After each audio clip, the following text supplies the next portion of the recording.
ধূপকাঠি দিতে হবে না, ধোঁয়া দিলে হবে, ধূপকাঠিও দিতে হবে। আর কাউকে ফোন করবো না, ঠিক সবাই চলে আসবে। এখন কি ফোন আসছে? মুছার ন্যাকড়া দিতে হবে তো রাহুল, যাও একটু কাজে মাসিকে মুছার ন্যাকড়া দাও। বাসন মুছা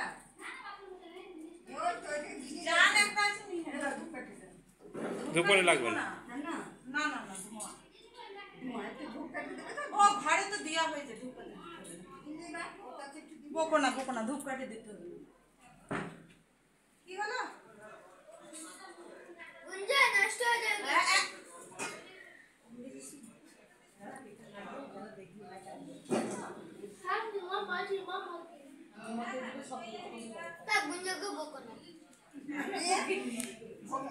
একটা রসগোল্লা মিষ্টি দিলে একটা রসগোল্লা